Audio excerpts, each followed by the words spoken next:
Let people make mistakes. That's how leadership is created. You got to be willing to just be okay with the fact that he could mess up. But really, what the heck is he going to do that's going to mess it up so bad that you can't come and fix it? Lately, I've been 24/7, like, how do I get my business better? How do I get work from my guys? How do I do this? And it's been a struggle, but in a way, it's good because that's what keeps me going. The key here is we need an office admin at some point, right? Yes. We need an estimator at some point, right?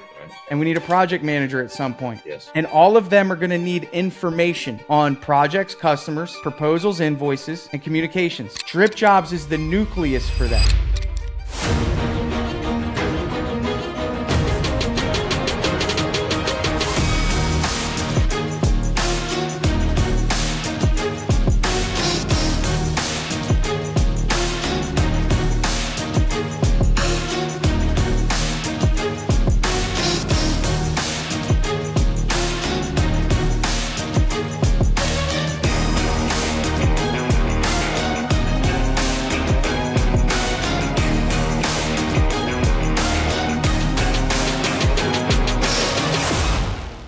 What is going on, everyone? Welcome to the Contractor Secrets Podcast. I'm here with Jeremy.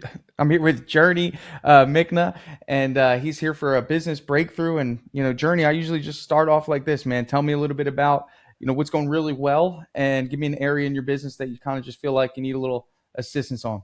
What's going really well? Well, that's the part I struggle with. Um, mentally, I feel like I'm going, which is good because I've had a history of my whole life of being up and down with my moods, what's important, what I focus on.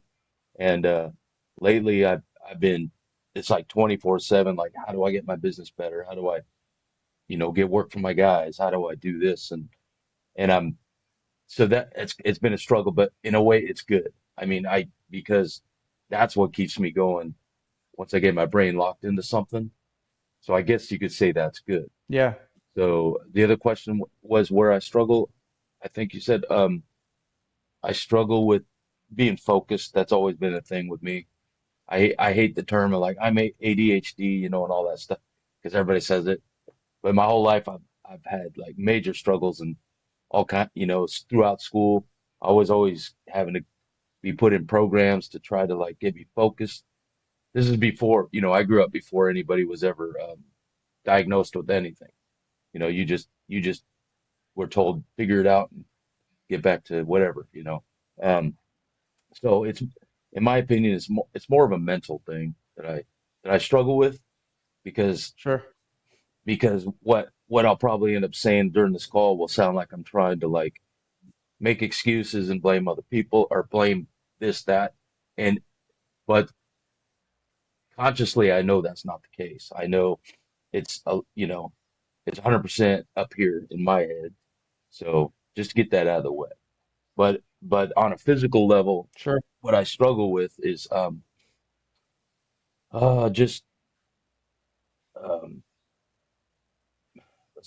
just um getting my I seem to be getting enough work to put in front of them. I only have two employees that work full time, but I seem to be getting enough work to put in front of them.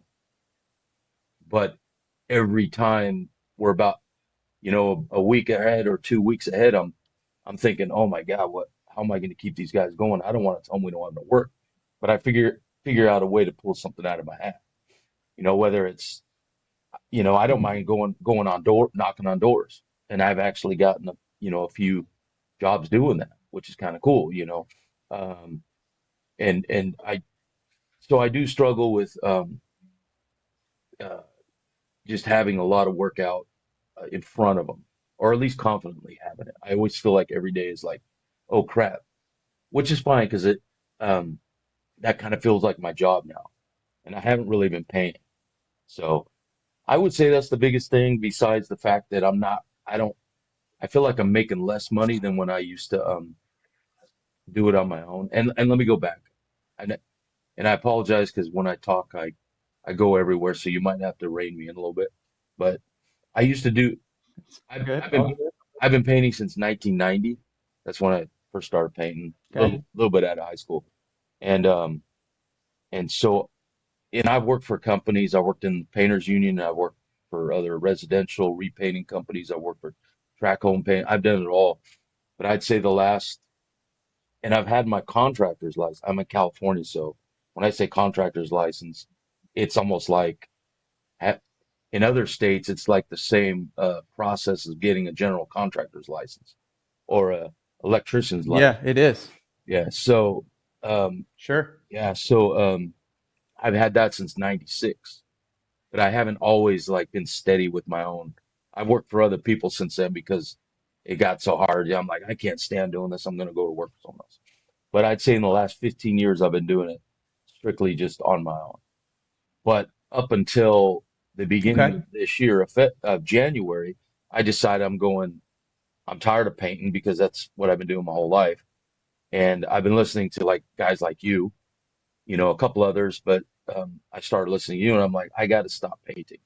I mean, I still put on the whites because I don't know what else to wear sometimes. And but I don't really, I rarely paint. Like my two guys will call me up and say, oh, we might have a hard time finishing today. And we have a job scheduled for tomorrow. So I'll run out there for an hour or two and just, paint, help them paint, get them done. That's about it. Other than that, I'm just out, making phone calls or doing a lot of other stuff that I Right. don't like Right. doing. Man, there's a lot to unpack there, man. And I think the first thing is, as I'm listening to what you're saying, you're on a new trajectory, you're a new change, and change is generally hard, man. Anytime we change something, our natural um, tendency is to retreat. Okay. And generally speaking, we just retreat back to, what's comfortable. And what winds up happening is we start, man, being a little overwhelmed. So I imagine from what I'm hearing from you, there's a sense of overwhelm of all of the responsibilities that your new identity is now responsible for. Does that make sense? Yeah, yeah, So I'd say something along the lines of you're now stepping into that salesperson business owner role where you were able to kind of avoid doing, because in this business you can be successful by actually being a laborer and an owner, successful with quotes. And I say that, with love, because there's a passion element to this business that, drives us. Maybe that's what got you up in the morning. You actually love the painting. I mean, you're not, plumbing. I don't imagine anyone's excited to run to a toilet. But when it comes to painting, that's another drawback of this industry, is that it's actually pretty fun to do. It's incredibly visually rewarding, and it's the exciting trade, man. So all those things combined creates kind of like an appeal to always want to be in that brush, always be doing that work, man. And it sounds like you've come to this conclusion, okay? And you're in a position now where everything is new. It's almost like your first 4 months as a painter. Would you agree that that's kind of what that transition is feeling like right now? yeah, definitely. I feel like it's not even the same business. But you It's, know what's even yeah, crazier, Journey? I'll be honest with you. You know what's crazier? You, and I use this example. I love this example. It's almost like you had to go into a NASCAR race because you don't have the luxury of taking your time when you did when you first started the business, because no one else was counting on you. yeah, So it's almost like your back's against the wall and you're saying, I've got to figure this stuff out now because I got people that are counting on me, and I don't really have time to go through a 3 year business mentorship program on how to grow and scale a painting business. yeah, right. Is am I in alignment a little Oh bit yeah, of what's happening? oh yeah, totally. Yeah, All right. So before I give you the strategy, I want to go back down to the foundation, man, because whenever I hear that someone has been labeled something, we got to be careful. I call it a lie identity. And I love the fact that you weren't even in school at the time they were given labels. So we know that those labels are baloney. They're just a categorization strategy, bro. But I'll tell you this, man, you figured out how to run a business. You've kept yourself self-employed. You figured out how to get a contractor's license in California, which for most people, it's a very rigorous process. So by all accounts, you're nothing short of an exception um, in the world of entrepreneurship. So we operate in a different category than the normal human being. So I just want to highlight that because you're going to need to create that identity as a new entrepreneur in the sales and business owner to carry you through these challenges that you're about to embark on. So let me outline what those challenges are going to be going forward, if you don't mind. Is that okay? Sure. Yeah.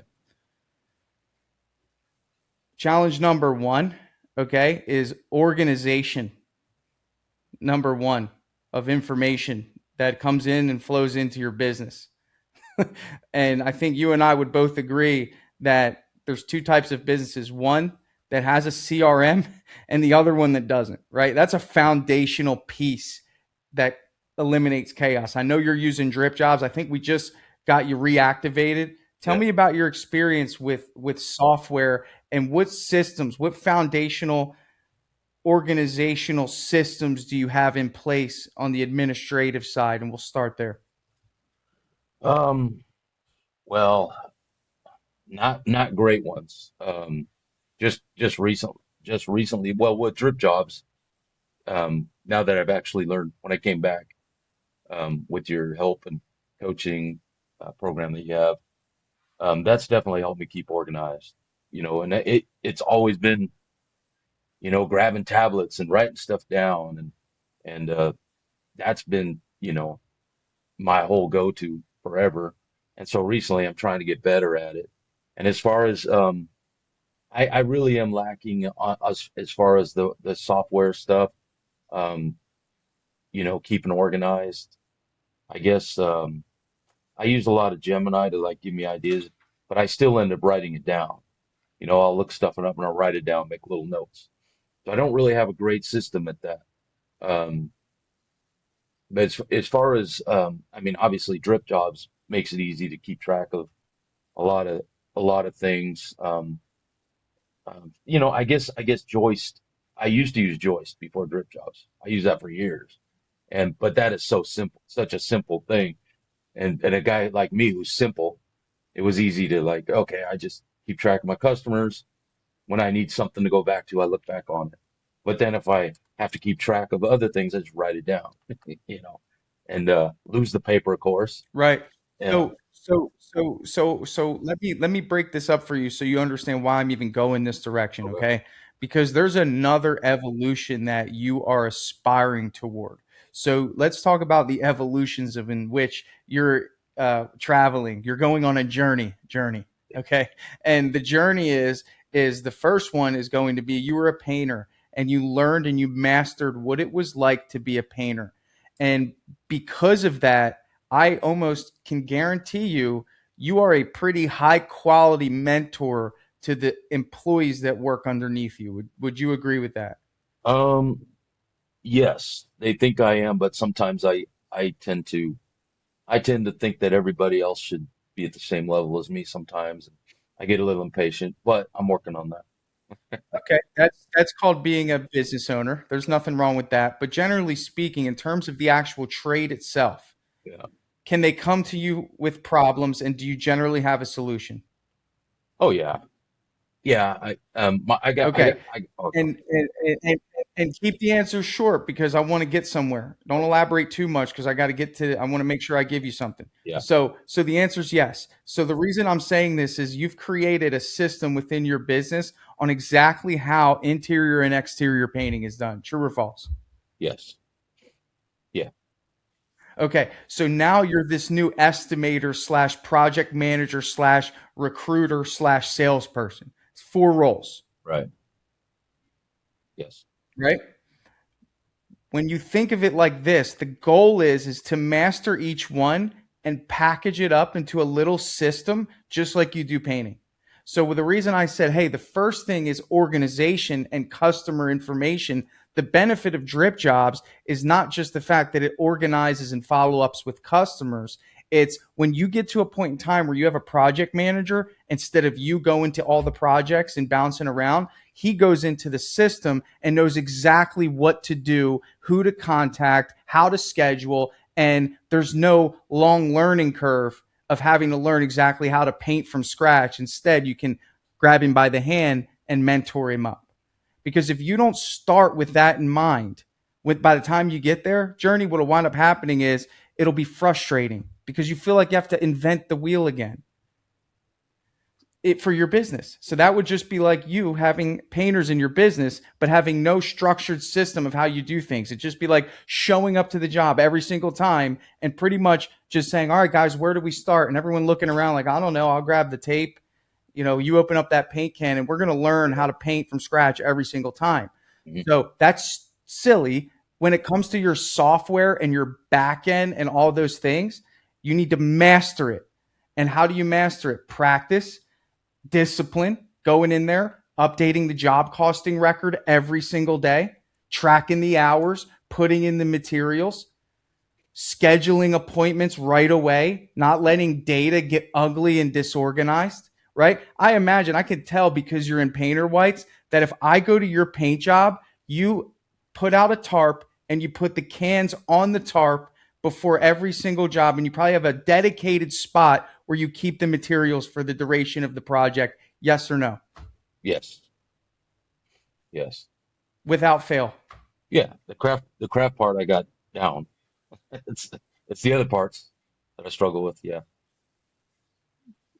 Okay, but you could take those same principles and apply them to the parts that seem a little, in my opinion, to you might be intimidating, okay, because it's the unknown. But just focus on the principles. The principles are this: drip jobs, master it, take us up on the trainings, take us up on the refreshers. You should know drip jobs as much as anyone in your business so you can teach it, because there's 3 hires you need to make in order to truly free yourself, because you're not free right now. Okay. We want to get you to that point. That's the whole purpose of running and operating an organization, is to enjoy the fruits of it and also have your time. Would you agree that that might be a goal of yours? Oh yeah. Yeah. Yeah. So the key here is we need an office admin at some point, right? Yes. We need an estimator at some point, right? Right. And we need a project manager at some point. Yes. And all of them are going to need information on projects, customers, proposals, invoices, and communications. Drip jobs is the nucleus for that. Otherwise, journey becomes the nucleus for that, and that will spread you too thin, and you will find yourself not wanting to talk to anyone. Now, the reason I'm highlighting the importance of this is because you're going to need this information to stick through the process of learning these tools and being a student of these tools, because the reward is there. The same way that you stuck with it when you did your 4-year degree or whatever the certification program was, because you know if you got through that, there's money on the other side. Well, guess what? In this instance, it's not money, it's freedom on the other side. And you're doing it right now. You're pulling your resources. You found me. You booked with me. Great. Use the resources that are available to you and be relentless in your learning on how to handle drip jobs, on how to handle Slack so you have a team communication system in your business. So not everyone's texting you, right? Think about your business as the same way you would think about if I were to come to you, Journey, and I would say, hey, I want to buy into your business and I want to create a branch of your business in Florida. How do I do it? And you would be in big trouble. Yeah. And I'd say, I have $500,000. I'll give it to you. I just need your systems and your logo file. Yeah. So I'll stop there, but tell me what you think about that and any challenges you foresee in the direction I'm heading here. Um, yeah. Yeah. I'm very disorganized. I get it. That is a big thing. I'm constantly I will start my learning process, and I listen all day long. I listen to podcasts, coaches, yeah, Audible, I don't listen to music. I listen to, learning, education. And it's still I might retain like 5% of it. So I'll start, Googling stuff, writing stuff down. 5 minutes into it, I find myself doing something else. I'm like, where did so very mentally disorganized. Um, and I know I need to start cleaning that up. I need to finally find a Well, system. the problem is, right, right. But you got to understand that Get it out of my head. Get it out of my head. The reason you're mentally this, everyone's mentally disorganized. I'm mentally disorganized and I'm happy to admit it. And because of that, I rely on the system to do the thinking for me. And we got to get it in the system. Everything needs to be married to a system.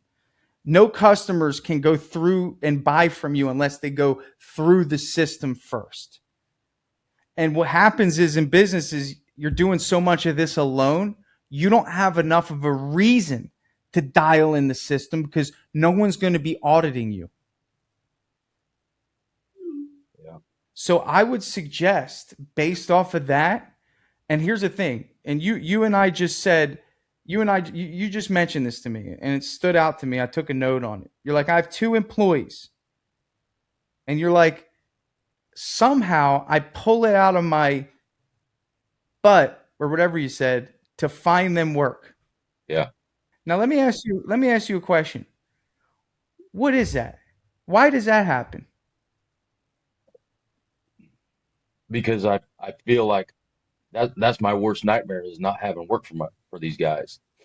You know, actually, I feel like I love that. they left a decent situation they were in.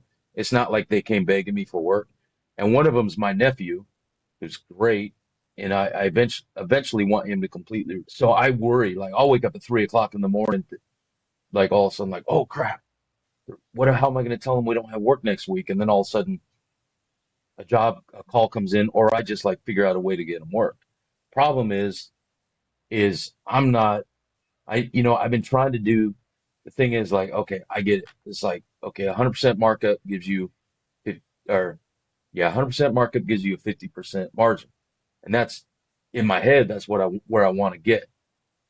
Problem is and I'm trying to be completely legit as far as workman's comp. I got them on the books. In California, you also have to do the 410. I have to pay for a 401k even though they don't want to do it. I still have to pay into it for them, and um, and all these other things. The two of them cost me about $3,500 a week to have them work. That's what they cost me, $3,500, Okay. and it's like $1,000 just for the payroll and the workman's comp and everything, on top of what they make. So I, in my mind, I'm like, does anybody else do that? Because every time I go to do a bid on, I'm not trying to do crappy rentals. I'm trying to do 2-story, 2,000 square foot, nicer homes. The people that I'm bidding against, they seem to be bidding at my cost because majority of the time my cost is around 5 grand for like a Well, and they're coming in at that. so two things here. First of all, I'm going to hit that real quick. Is that not everyone plays by the rules? So we can't. It is what it is. Homeowners don't get rewarded or penalized for hiring you because you have you're doing the right things. But what you need to Yeah, understand is that it's better to be on the right side of a good feeling when it comes to those yeah, things. Okay. So I wouldn't let that deter you in any way, and I wouldn't even worry about it because if customers don't value you, then they're not your customer. Not every we both know this. You've been in business long enough to know not everyone's our yeah, customer, right? right, So that's part one. But part two, and I want to get back to this big why, which you just exposed to me, which I feel like is a lot of leverage here, man. You got a family business, and people are counting on you and your family to figure this out. And there's enough of a reason there. So generally yeah, speaking, when I started my business, I wasn't very good at painting. And I realized this because number one, my brain can't sit there and just paint without like answering the phone, calling leads. Like I have more of a extroverted sales type personality where that's where my skill set is. So I had to learn this, but it took me a while to actually hire someone that actually enjoyed the painting. And it was awesome because it was like, you're better at this than I am. I'm better at this than I'm better at sales. And, it made a world of difference. So there's also a strategic CEO strength of hiring for your weaknesses, using the resources you have to actually leverage someone else's passion for building systems, for answering the phone and keeping you organized. Okay. That might be a good next step for you is to hire a VA that is really good with software that can help fill in the blanks for where your knowledge lacks and hold you accountable. Have someone to deal with where they're like, hey, why isn't this customer's information here? And you go, oh, shoot, I forgot to put it in. You see what I'm saying? And then you go, I'll get it in now. Without that right now, Journey, I don't really, it's almost like a diet weight loss program. At the end of the day, man, if you're not reporting your weight to someone and saying, hey, this is where I'm coming in at on Friday, if you know no one's ever going to check, then you let yourself off the hook. And it's the same thing with the two guys that you make sure that you have work for. Problem is they're going to be looking for you. They're going to be like, hey, is there any work? That's what's driving you. It's the leverage. It's the pull to do things that you otherwise would not normally do if it were just you by yourself. Because if there was no work and it was just you, you would say, it's all right, we'll get it next week. I can make it. I see how much money I have. I'm good. You need to leverage that pull. And I've done this for 10 years. I am still doing that. Me and you are fighting the same battle. I just have 14 guys to keep busy. You have two. And there's guys that are doing much more than me that have 30 guys to keep busy. And you have two. And we're all doing that. But the thing is what's interesting is we hire during uncertainty. So in other words, you might say, well, I'm not ready for an admin. I don't feel like dealing with it. Make the hire. I don't really know if I'm ready for an employee. Make the hire. And then you get the third painter, and now you're doing things you never did before. You're hiring a marketing agency. You're looking into coaching. You're making more phone calls, working more deals, getting more creative in pricing and presentation. All these things add up because people are counting on you. So personally, I think that it would be smart to leverage a VA, very affordable, between $7 to $10 an hour, to be your office administrator, to help answer phone calls, to help organize a CRM, to help write emails and keep everything organized for you. So this big black ball of confusion becomes something you're delegating to someone else, and then you're making decisions for that person to implement.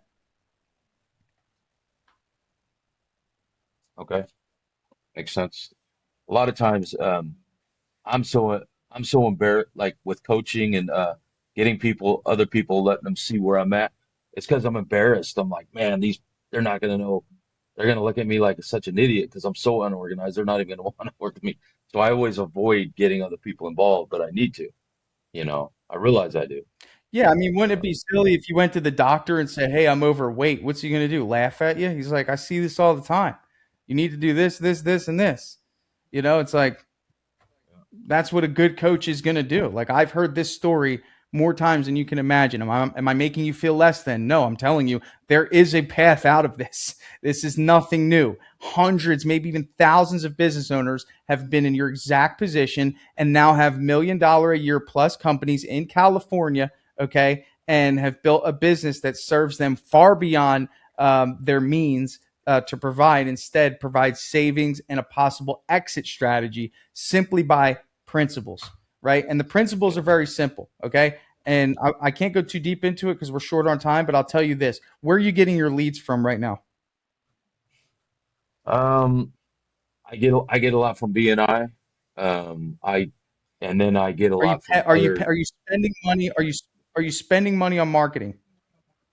Yeah, I'm wasting money on marketing. I've been with Angie for about 4 months, and I've gotten zero uh, jobs off it. Okay. I just feel like Did you at, did you integrate Angie with Drip Jobs?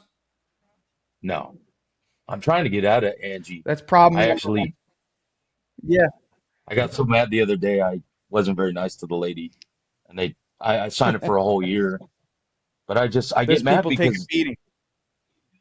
well, no one will even answer the phone almost every That's the 80% of the problem. time, So, and it so, so I got to step in here. I got to step in here. You're a Drip Jobs user. You've got to go to the integrations tab, and if you're still using Angie, connect it to Drip Jobs, and they'll get into Drip Jobs, and they'll be followed up with. And again, people don't answer the phone. The phone companies are making it harder and harder for anyone to call someone. So you got to text, you got to email, you got to make it easy for people to book I themselves, and they would do that. I do that. Yeah, I do that, and then when I do connect with them, I'll say, well, I try to talk to them about the job. They're like, well, I was just curious. I don't really have money. I just wanted to know how much it would cost. And it's like, I don't know how many times I've heard that, and just drives me Yeah. freaking nuts. I just feel like I'm wasting Well, let me money let on me that. also highlight this. Let me also highlight this. Sales is about taking sometimes nothing to something, right? Or something to something greater. So if you're getting people that are going from nothing to something, it requires more effort. And the reason why you're having trouble with that is because your time is so stretched thin that anyone that doesn't pretty much tell you that they're ready to buy is a wasted opportunity. So, a true salesperson, if he were just doing sales in your business, would not let that lead slide. They'd say, no problem. You're going to need a number anyway. How about Wednesday? I'll stop by, I'll give you a number, and our quotes don't expire. Yeah, And they go, yeah, sure. Now you get in their door, they get to meet you, see you, feel your energy. And then you know what you wind up doing? Selling the job. yeah. But you can't because again, you can't go see every lead because you're too busy being busy. So I'll just shoot it to you straight, Journey. Here's the deal, man. I think you got a good heart, man. I think you care about your family, you care about your business. If you don't leverage other people's skills, knowledge, and strategy, it's going to take too long. You're going to get burnt out. You're going to want to hire a VA and hire a business coach immediately. Okay. Go into debt if you have to. And I'm going to give you those referrals, but you need someone that's holding you accountable weekly. You need to be in weekly calls with other business owners so you guys can share ideas and strategy. I mean, whatever the cost is, pay it because you have the ability to grow a business far beyond, at least with two painters, at least $400,000, $500,000 a year if you maximize easily in California. Yeah, I agree. What's the end I goal? agree. That's a good question. Right now, it feels like it's survival.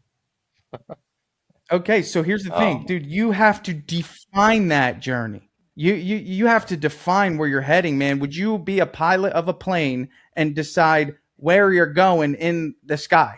Like, no, man. What's the end goal here? Is it to create a legacy? Is it to have impact? Is it to sell the business for $1 million?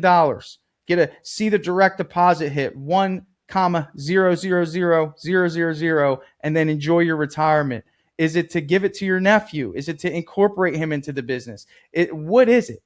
Tell me now. What out of all those things that we just discussed, name one of them that stood out to you the most.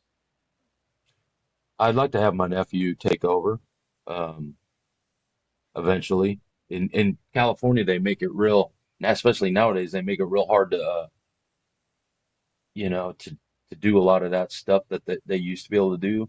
You can't even sub out anymore. So Even, why is your nephew why is your nephew not a part of the business decisions? Why is he not in the CRM with you? Why aren't you giving him the authority to maybe even be on a phone call like this to start hearing the language of business?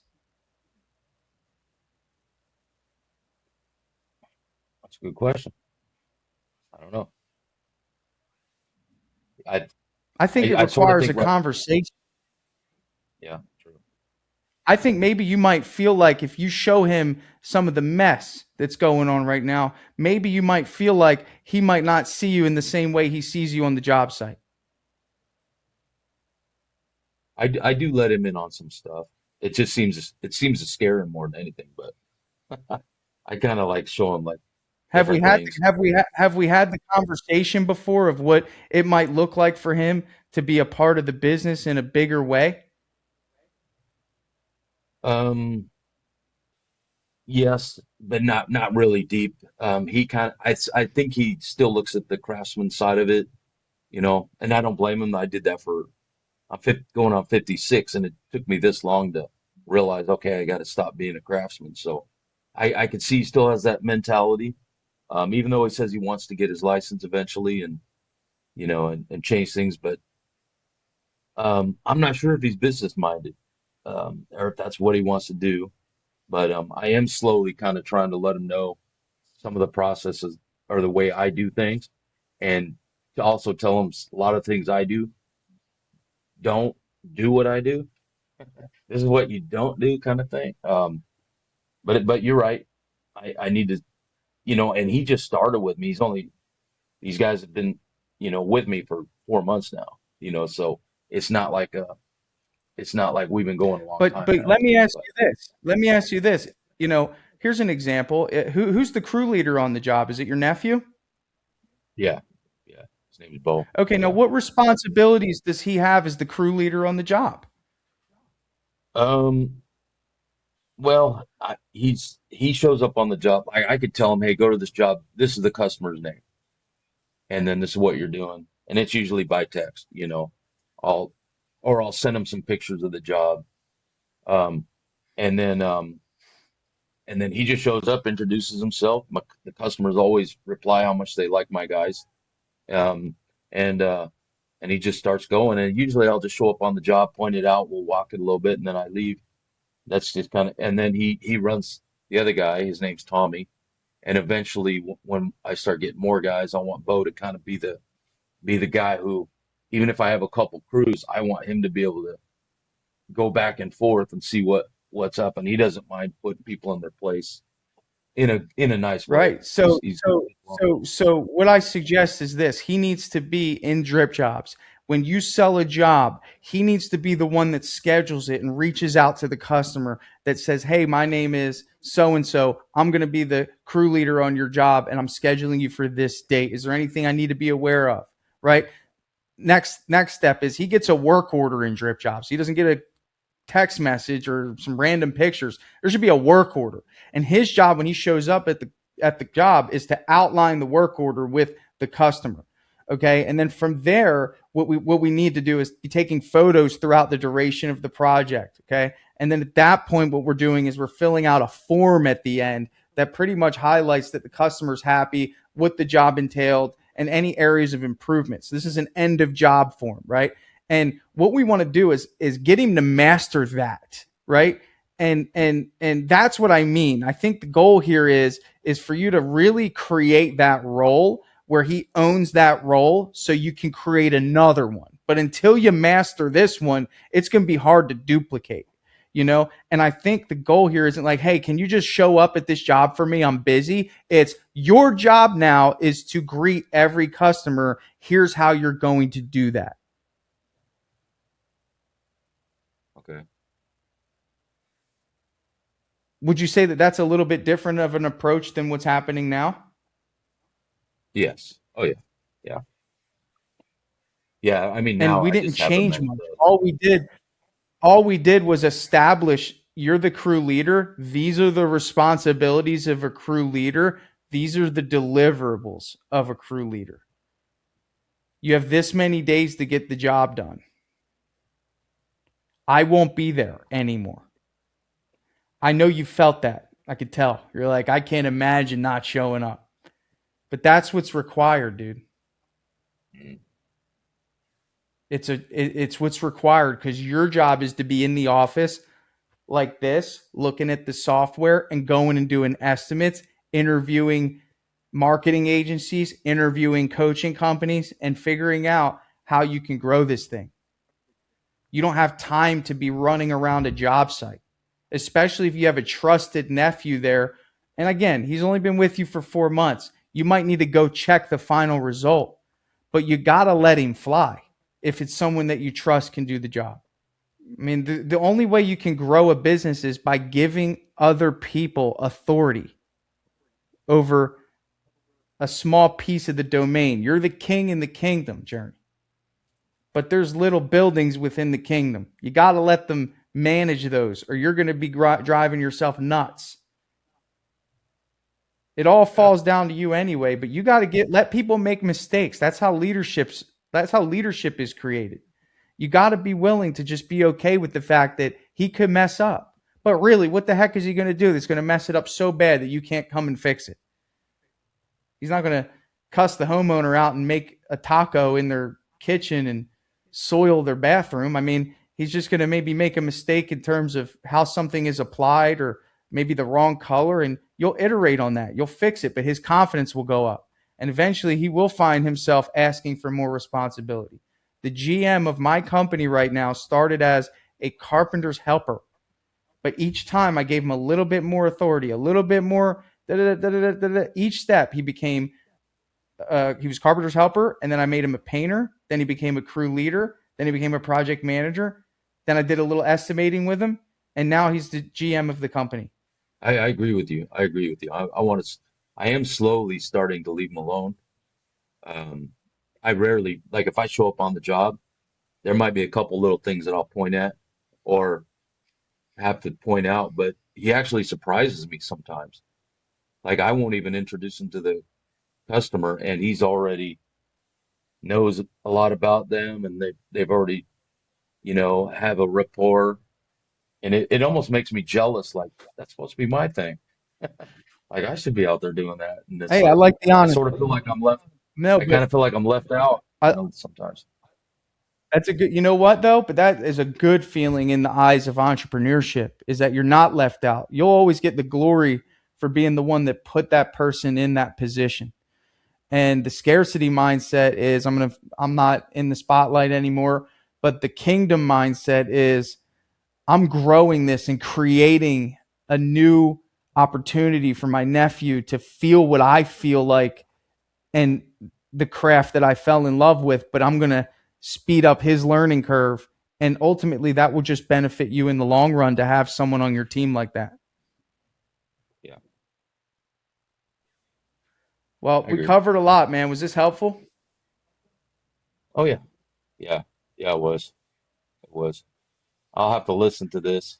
Hopefully the connection was halfway decent. But Yeah, it's fine. I'll learn more It when I go fixes back. itself. Yeah. Okay. Yeah, what I'll do, Journey, is I'm going to connect you with a couple resources when we get out of here, and Okay. I highly, highly, highly suggest you invest in a coaching program. Okay.